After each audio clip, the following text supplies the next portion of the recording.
Hello, and welcome to today's webinar titled Build a Modern Threat Intelligence Program Based in Automation. Before we get started, there are a few housekeeping items to keep in mind. First of all, today's webinar will be recorded and we've made available on demand shortly after today's broadcast. Secondly, anyone from the audience can ask questions at any time during the broadcast by clicking on the questions button on the right-hand side of the BrightTalk web application. We'll save about 10 minutes at the end to answer any questions. Finally, we'll send over the slides from today's webinar in case you may be interested in revisiting those on your own time. Now let's get started. My name is Ryan Powell, and I'm the Senior Director of Marketing at CyCognito, and I'm pleased to be joined by Ansh Patnaik, who is the Chief Product Officer at CyCognito. Thank you for joining us today, Ansh. We look forward to your discussion. Thank you, Ryan, and thanks to all our attendees for joining today's webinar around building a modern threat intelligence program that's based in automation.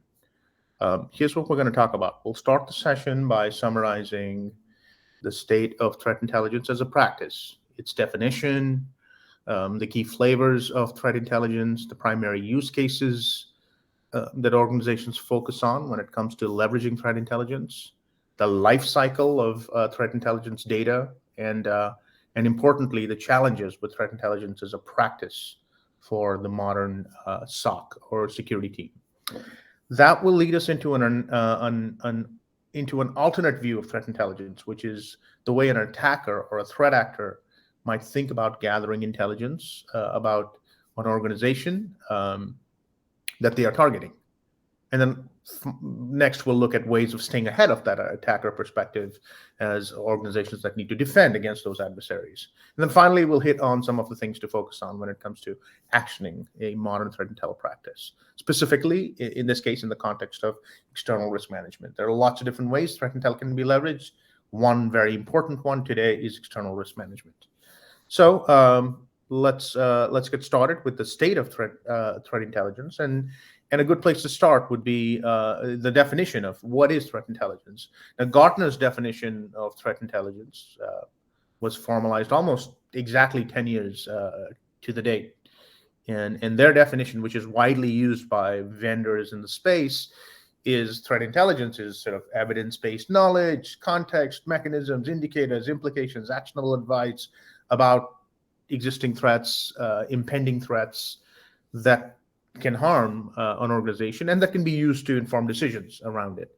It's a mouthful. So here's a sort of a simplified reconstruction of threat intelligence. And to the right, what you see is the schema directly from STIX. If you're familiar with threat intelligence, then STIX is sort of that open source project that tries to normalize and schematize all of threat intelligence. And that simplified flavor is essentially threat intelligence is information about existing or emerging threats. And the qualifiers are around the type of information. It could be context. It could be the mechanisms around what that threat intelligence can be used for. So tools and techniques by attackers, for example. It could be indicators. In other words, infrastructure, IP addresses, domains, malware hashes. It could be about the implications of that the threat could have an impact in terms of confidentiality. Is it around integrity of information, or is it about availability of information, which is the case for what a lot of organizations care about today, ransomware. Or it could be actionable advice about potential threats. But the bottom line is that in some shape or form, threat intelligence, simplified, defined, is information about existing or emerging threats with these qualifiers around context, mechanisms, indicators, implications, advice, and that can be used to inform decisions. The thing that is missing in my mind is the corollary perspective from the attacker's view, which is, the Gartner's definition is about using it to inform decisions regarding the response to the threat. But really, threat intelligence should be about viewing it from the attacker's perspective as well. And we'll come back to this fundamental gap that exists in the leverage of threat intelligence. Now, threat intelligence is very diverse, so it's useful to think about it in the context of a rubric. Generally, threat intelligence is broken down into tactical, operational, and strategic threat intelligence. So tactical cyber threat intelligence refers to the immediate, inactionable information that helps security teams detect and respond to cyber threats in real time, like indicators of compromise such as IP addresses, URLs, the hashes of malware that can be used to identify threats and then to sort of block them or to mitigate the impact of the threat. Operational cyber threat intelligence refers to information that sort of helps the organizations understand the underlying tactics, techniques, and procedures. For those of you familiar with, let's say, the sort of MITRE attack framework context. But the tools, techniques, and procedures used by cyber criminals to carry out attacks. So it's kind of digging into what you see on the tactical side and correlating it with your own data, with your own state data or activity data. For example, you have an IOC, a known bad command and control server. Well, it's a known bad, but how does that relate to you? That on the operational front means looking at whether you see any traffic from your endpoints that's reaching out to that known bad piece of infrastructure. So that's operational cyber threat intelligence. And then there's strategic cyber threat intelligence, which is a more comprehensive, long-term view of the cyber threat landscape. This focuses on understanding the motivations, the capabilities, the objectives of the threat actors, as well as sort of the geopolitical, economic, social factors that drive cyber threats. And this helps organizations develop a proactive, sort of holistic approach to threat management. So that's an organizing principle, and a widely accepted organizing principle for threat intelligence. If you want to apply it to a specific, apply that rubric to a specific threat, like 2022's most infamous vulnerability, Log4j, Log4Shell, or if you know it by the CVE ID 2021-44228, that's fine. Technically, it was declared in 2021, but its impact was all in 2022. But anyway, here are some concrete examples of threat intelligence in the context of this particular vulnerability. In the case of Log4j, we have seen malicious payloads tied to Cobalt Strike. Cobalt Strike is a paid pen testing product that allows an attacker to deploy an agent named Beacon on the victim machine. So that's an example of tactical intelligence tied to a specific vulnerability or potential threat. We have seen numerous command and control servers as well as domains that were part of various campaigns to exploit the Log4j vulnerability. The ones shown here were at some point connected to Log4j. So if you're watching this and you're the type of person that's going to go straight to VirusTotal or some other site to see like the current status of the things I'm showing here, I'll just spare you the suspense and let you know that these aren't necessarily linked to Log4j anymore. And that's normal. Malicious infrastructure used for cyber threat campaigns is highly dynamic, changes at some point, reports, and I will provide the links in the final deck that we share. They come from publicly accessible articles and from authoritative vendors that do a lot of research. But these are examples: Cobalt Strike Beacon on the malicious payload side, and the C2 servers, command control servers and domains showed here. So that's the example on the tactical side. On the operational side, it's all about correlating the tactical threat intelligence with network traffic. Did an endpoint in my organization reach out to Abra, Hack, Bugs.xyz, or the hundreds of other C2 servers that were used at some point in time to exploit this vulnerability?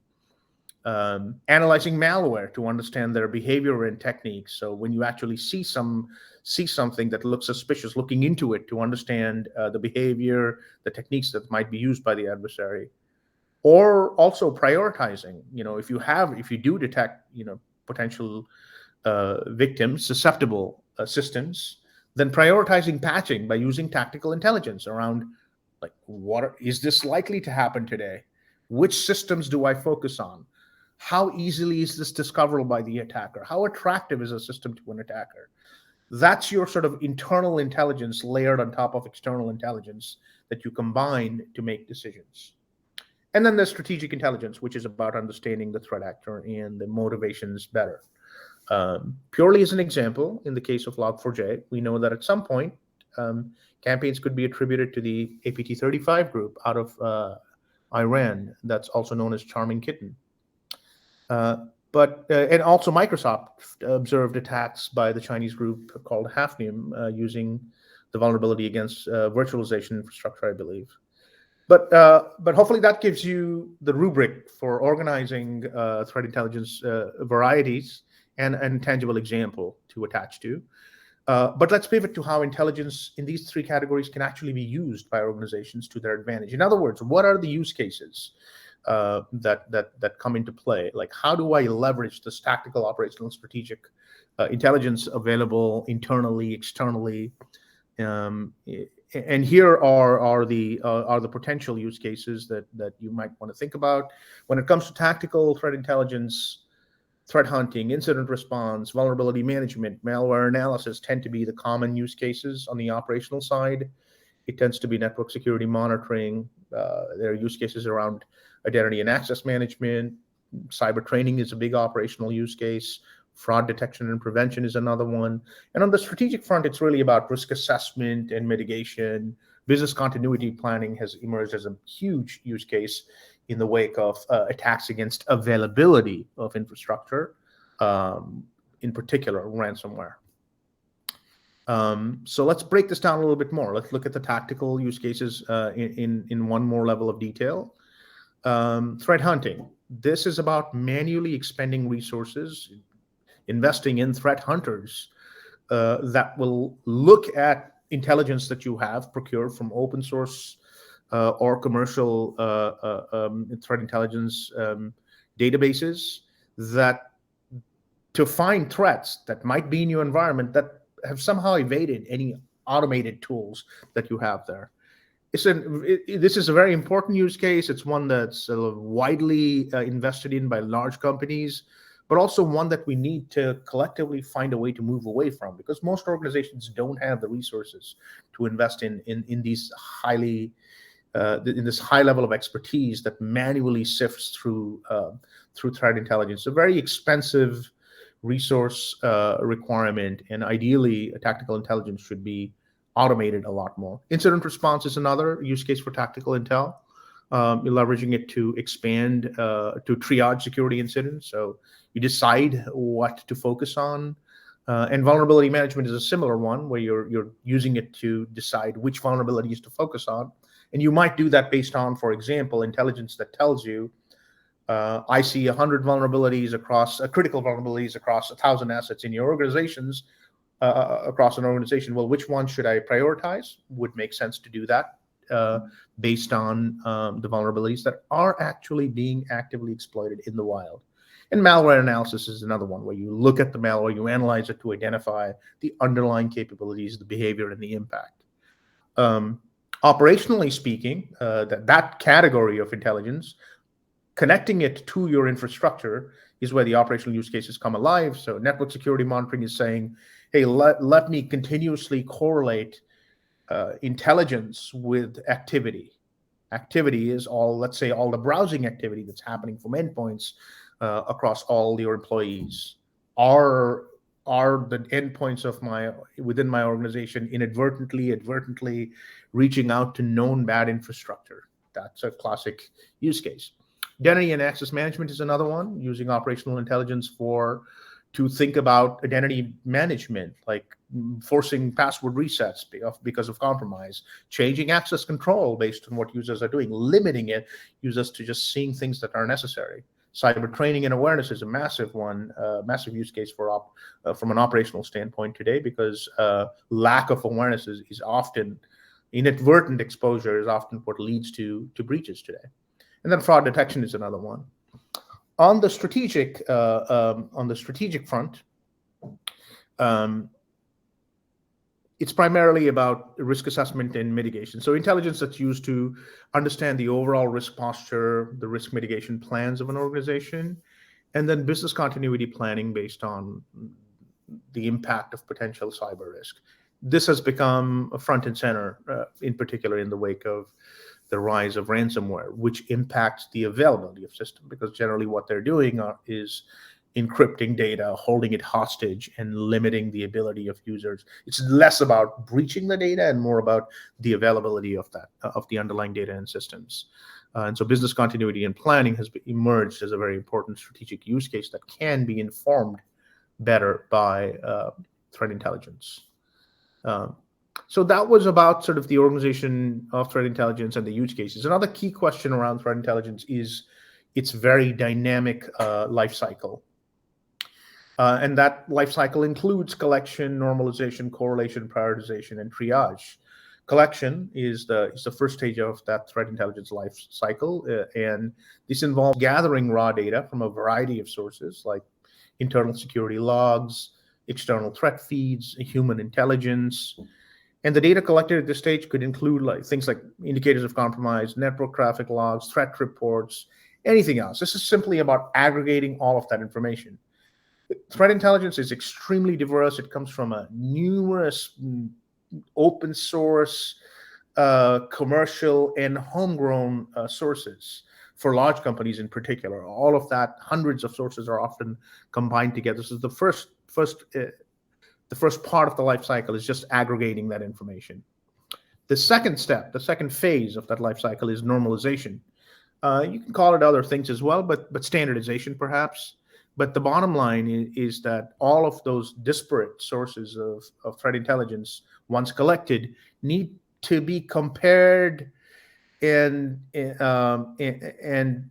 normalized. In other words, they come in many different formats. So this is about standardizing the format of the underlying data: IP addresses, domain names, descriptions about the attacker.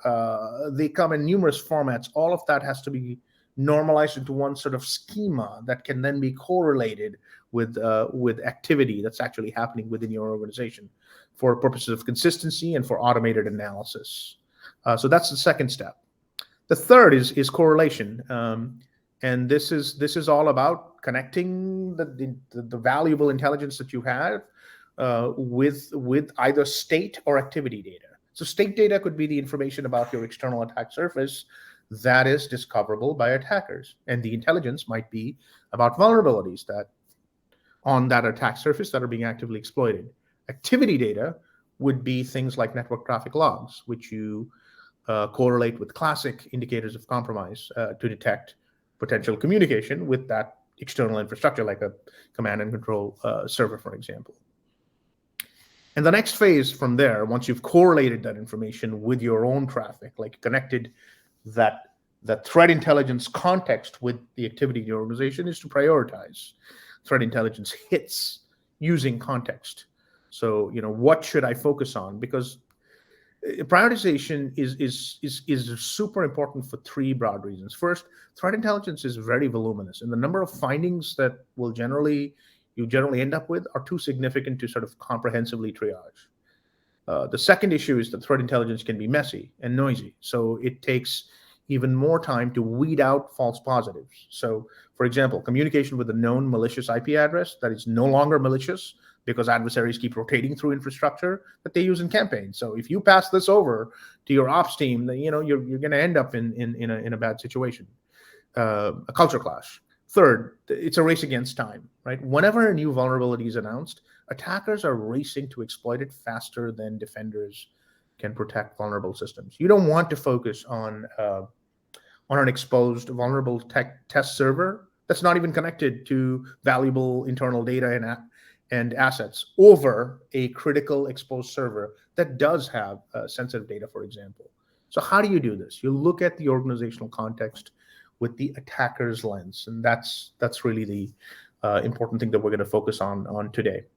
And then lastly, the last stage of the life cycle is triage. Once you've prioritized the correlated threat intelligence hits in your environment, the key is automation of the remaining steps.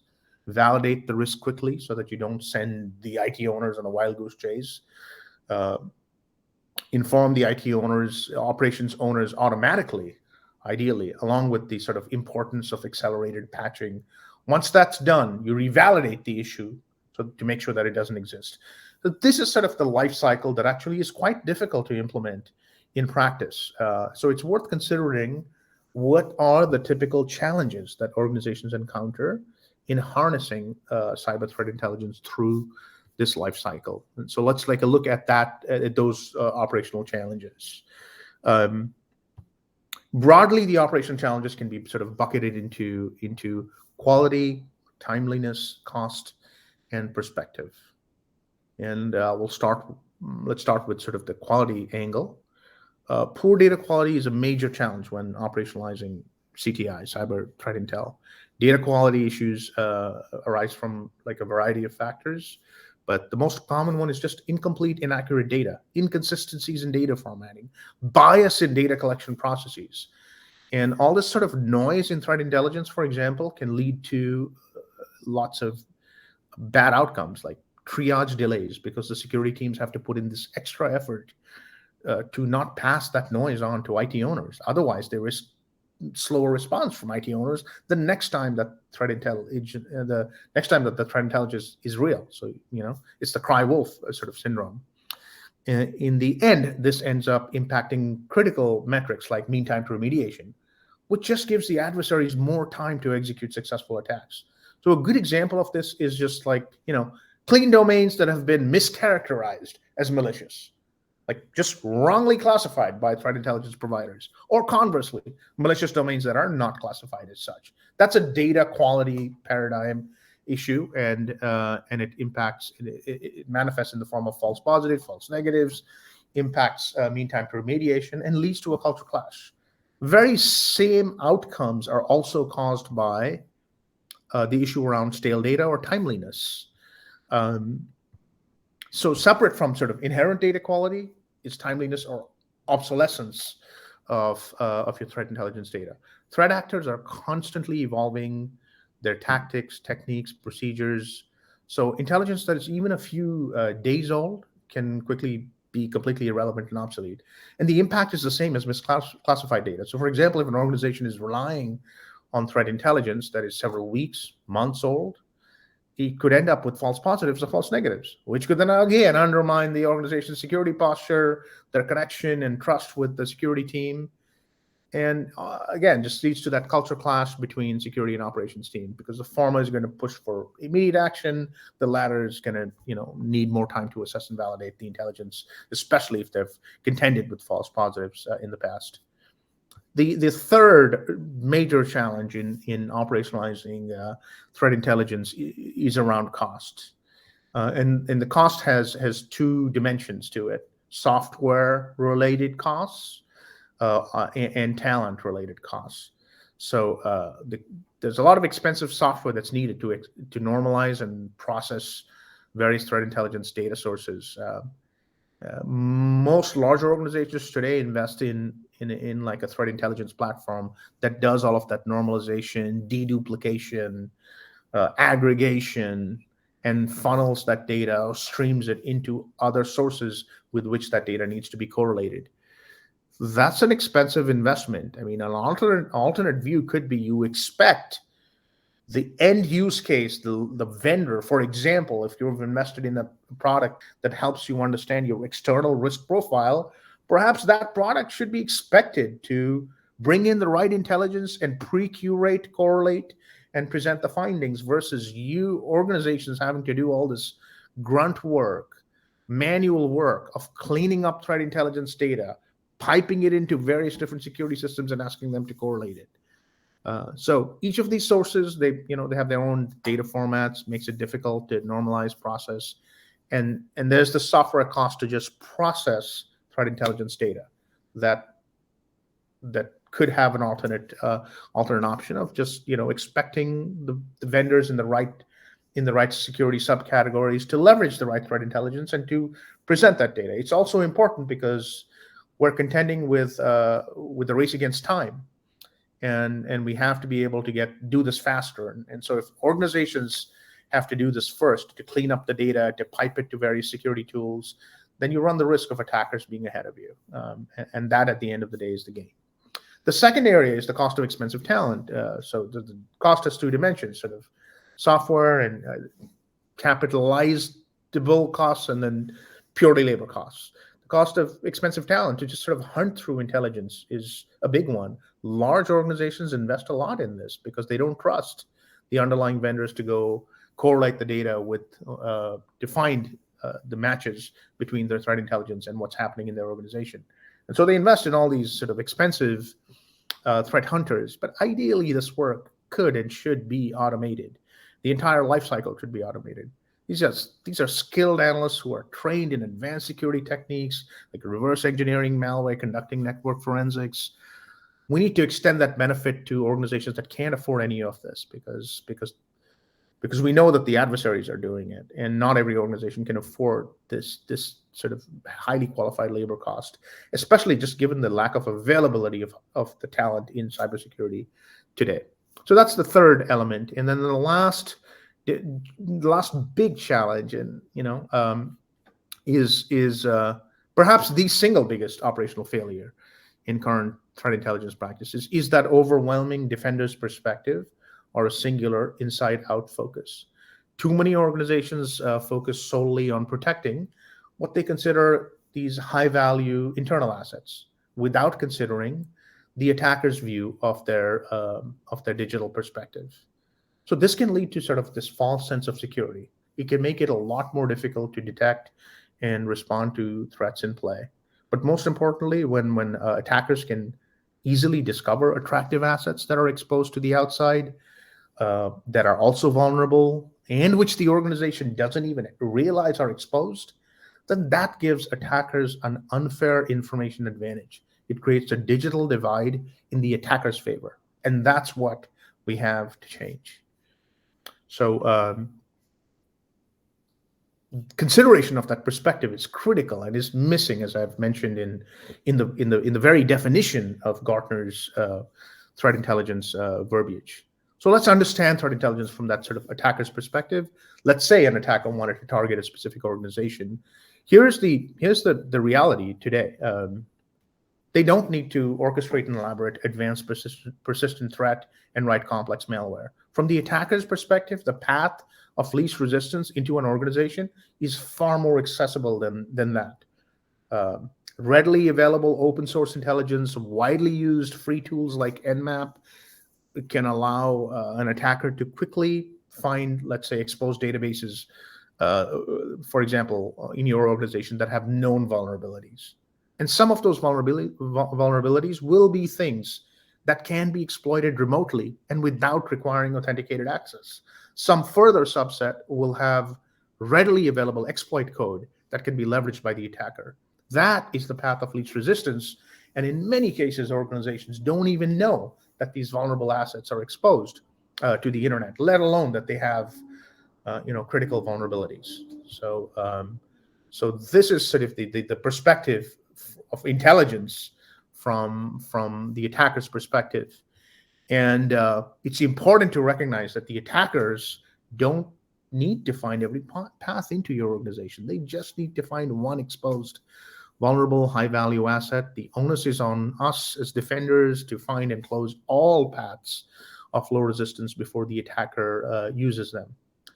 Open source, free tools, open source intelligence databases now allow attackers to do exactly what's shown here, to quickly go from just a company name to fingerprinting their entire exposed digital real estate, finding critical vulnerabilities, finding exploit code in the wild that's being shared by the adversarial community that can be readily used to breach the organization. So you can very simply use something like Nmap to paint an organization footprint like what's shown here.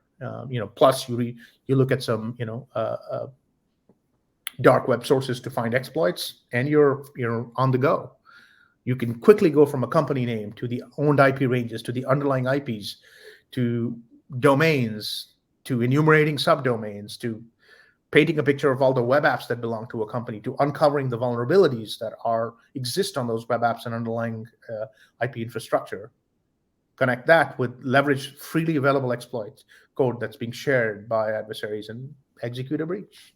So the attacker needs to do one thing. The defender's dilemma, on the other hand, is much harder because defenders have to have that same visibility continuously, automatically, and across all exposed assets, and their manifest risk to stand a chance against attackers who just need that one path to get in.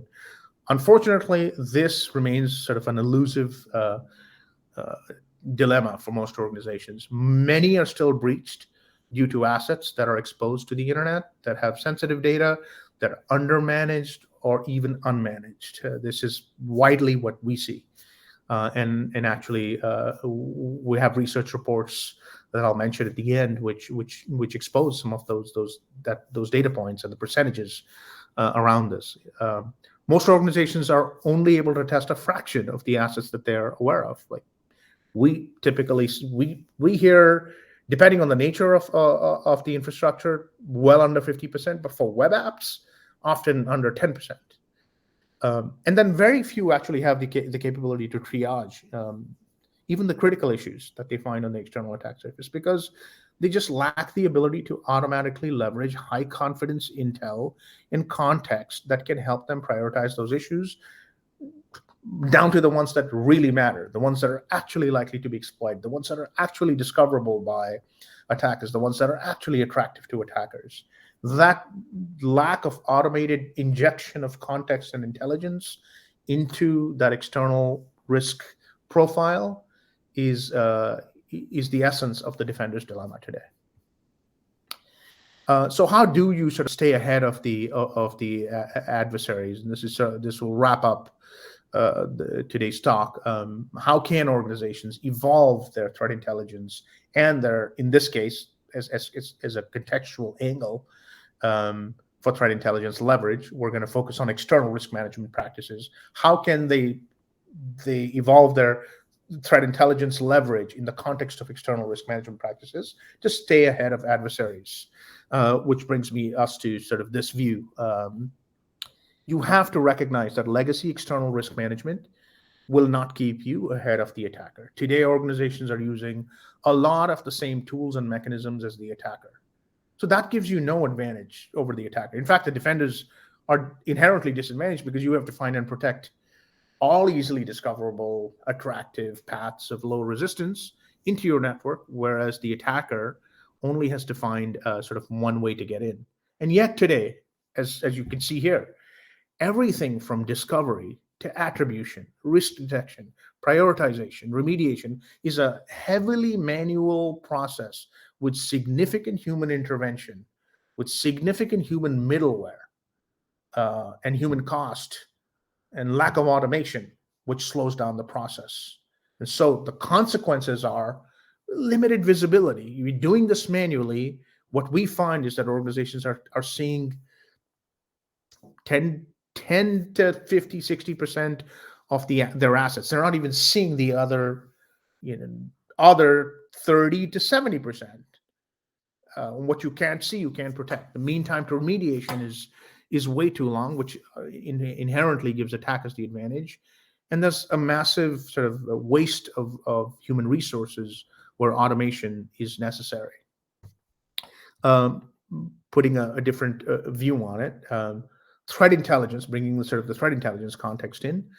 At every layer, attackers are using intelligence. They're using intelligence to discover your organization. They're using intelligence to find assets that are vulnerable. They're using intelligence to prioritize what to focus on.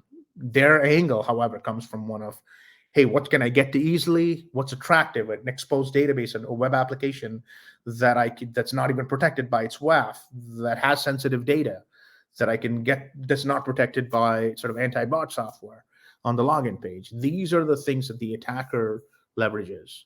And what we see is on the other side, organizations are crippled in being able to handle that because of limited visibility, lack of context, don't know what assets are, don't know about many assets, they don't know who owns the asset.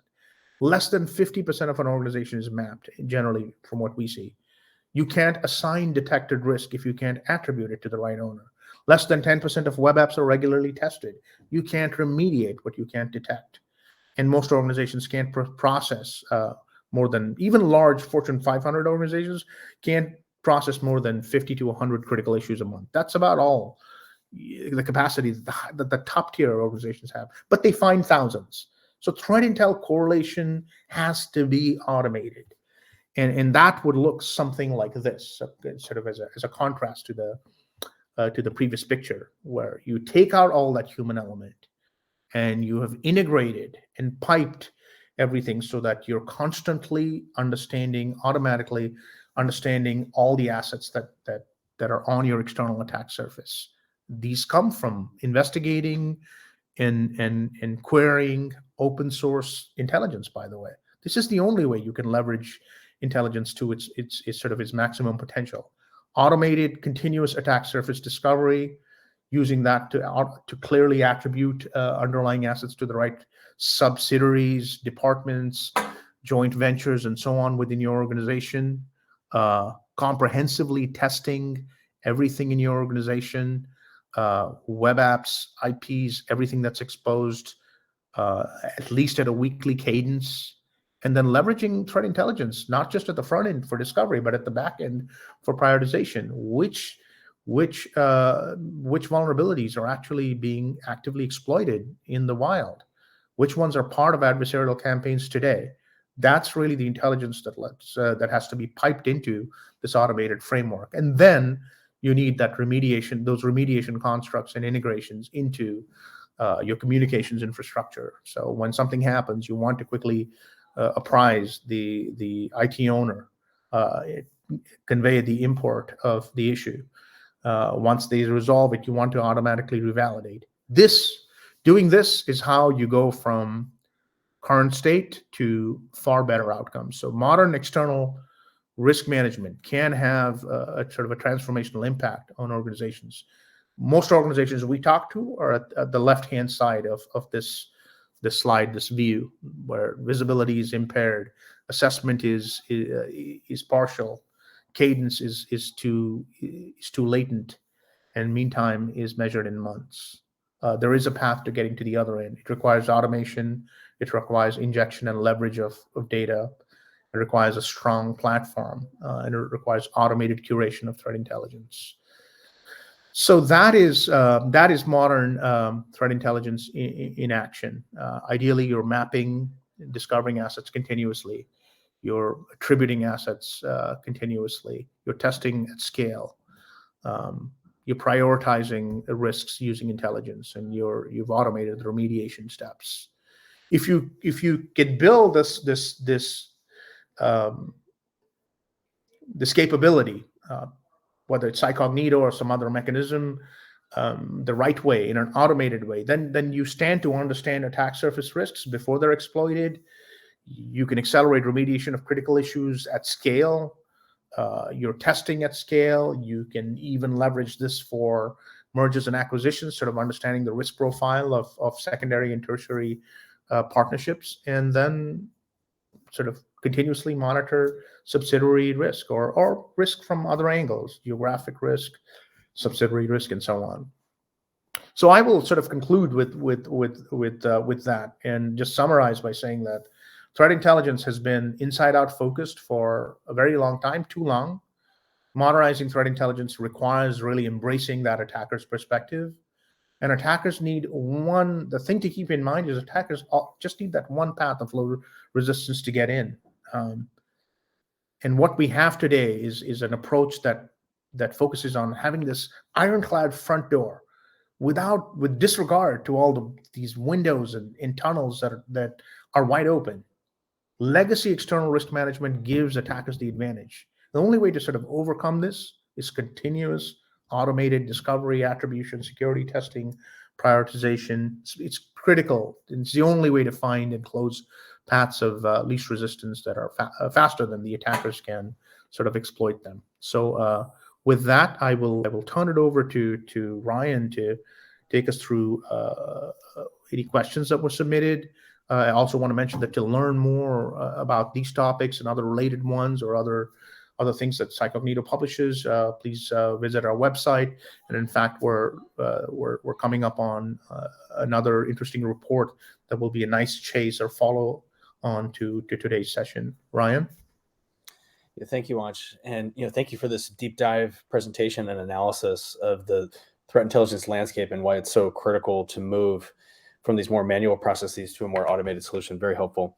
And as Ansh mentioned, the Threat and Vulnerability Data Research Report that was created by Dark Reading does an even deeper dive as well, that goes into even more analysis about how the threat intelligence landscape has changed and their recommendations for how organizations handle this going forward. So with that being said, I will provide some questions that the audience has asked, thankfully. So the first question is, you highlighted TTPs as key tactical threat intelligence contexts. How do these tie into MITRE's attack framework, and what insights should we expect from vendors in this area? Thank you, Ryan. That's a good question, and I think I mentioned MITRE, but I didn't focus on it today. We just didn't have time to sort of stretch out to that topic.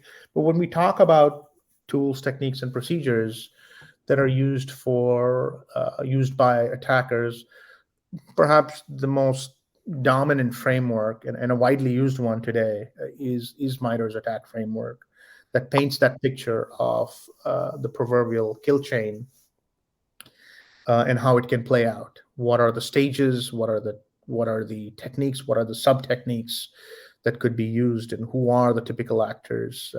All of that. So I think a reasonable thing to expect is that organizations that are, for example, in the context of today's discussion, vendors that are trying to give you a picture of risk in an automated manner, they also should be giving you a perspective of how it relates to these important frameworks that you are internally using, like MITRE. So it's one thing to say, hey, these are your assets, these are your issues. An alternate view should be, in the context of a framework that you're using, like MITRE ATT&CK, here are the techniques that you are susceptible to the most.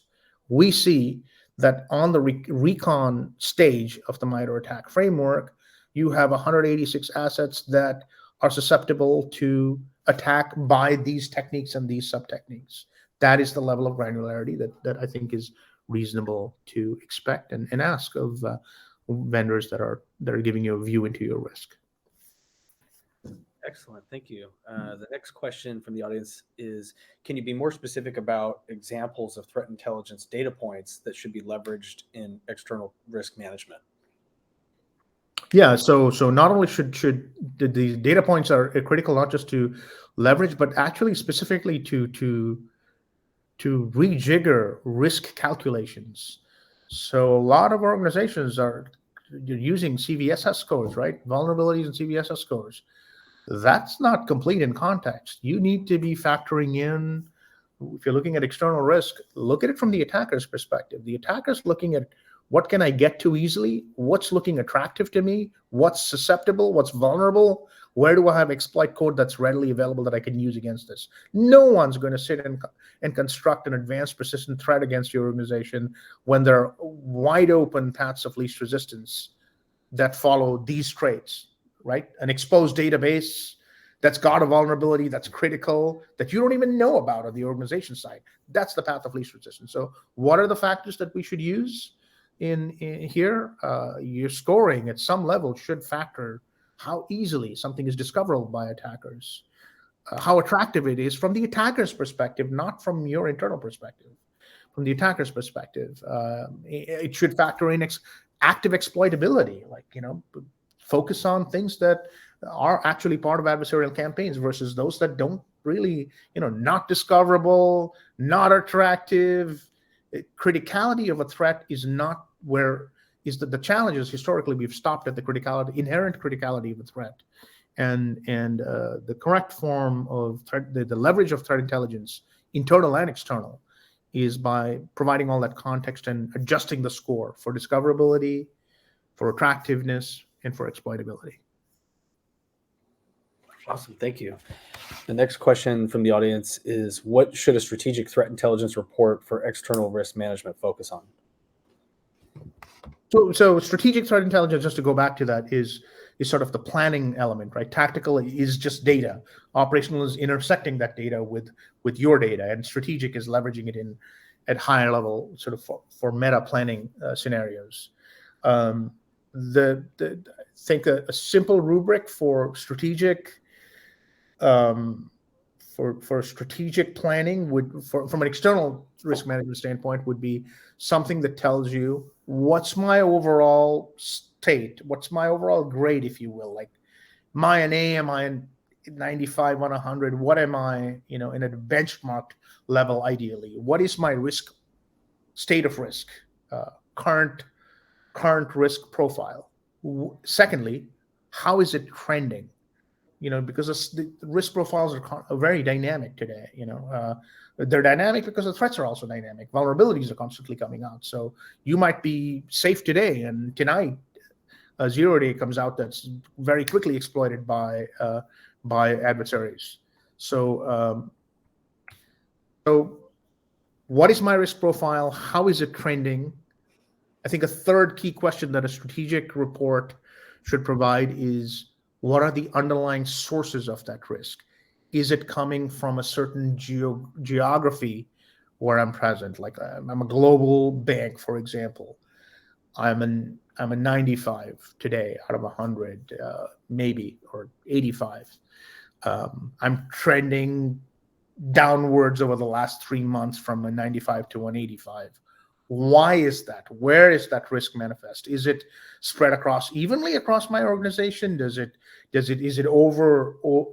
overwhelmingly manifest in a certain geography, a certain subsidiary, maybe an acquisition that I just made that doesn't have all the controls and processes in place? So it should communicate sort of that current state, that trend, the breakdown of where that risk is manifests, and it should tell you, lastly, what the most effective path to remediation improvements are. Because even if you have visibility into, this is my risk, this is how it's trending, these are the sources.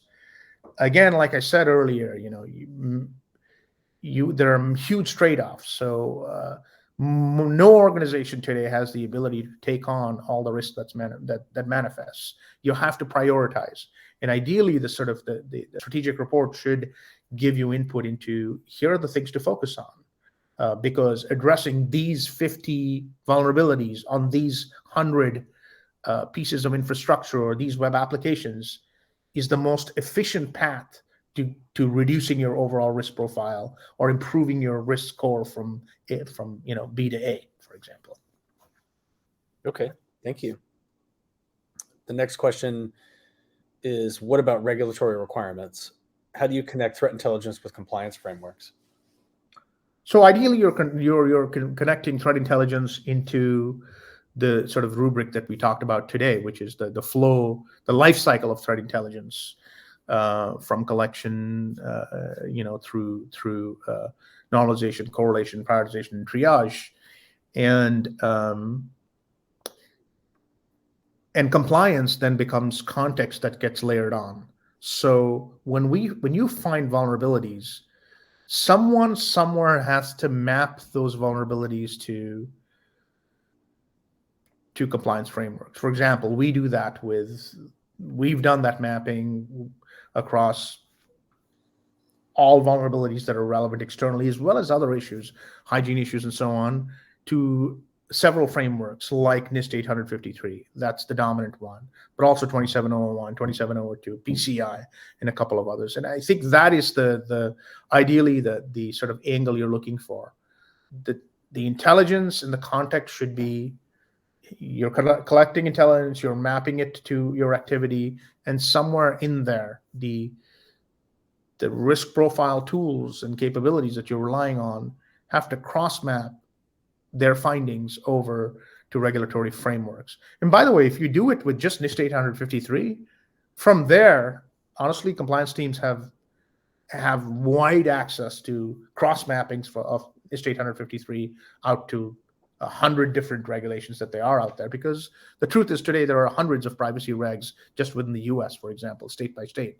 But if you adhere to a framework, and most seem to leverage something from ISO or NIST, or CIS, let's say, we map to that. And then the cross-correlation from there to hundreds of privacy regs and so on is an easy task that most compliance teams are familiar with. So the essence is, the ask should be, map the risks that you find to frameworks, and then the frameworks cross-mapped out to regulations.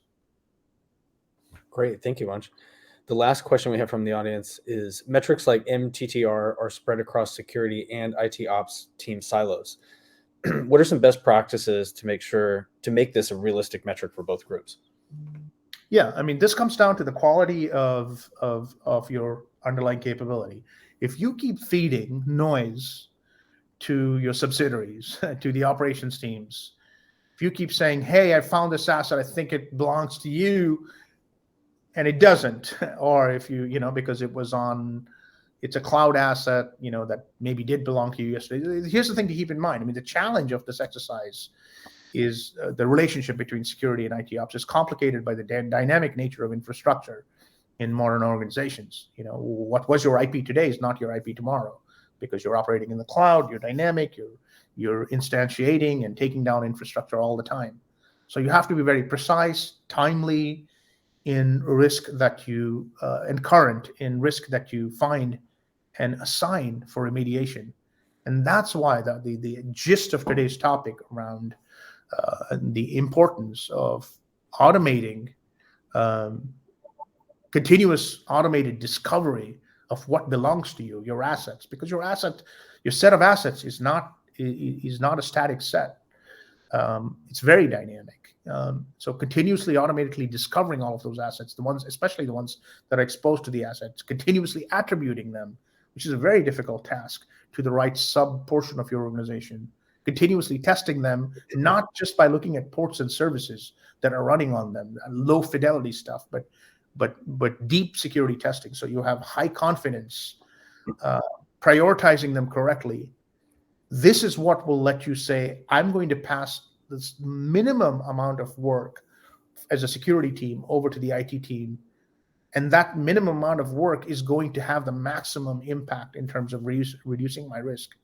For that, you have to discover automatically. You have to attribute correctly. You have to test deeply. You have to prioritize with the right set of threat intelligence vectors and metadata. That's the only way you can sort of execute risk management, external risk management especially, in a way where the trust is sound between security teams that find risk and IT teams that have to then prioritize taking down something that's revenue generating and patching it, for example. Excellent. Thank you very much, Ansh. That concludes all the questions that we have from the audience.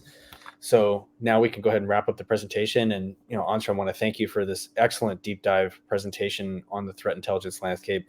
Definitely helps us move the conversation forward and understanding how to diagnose threats and how to better operationalize the fix. And I also want to thank everybody in the audience for your attendance today and for your thoughtful questions.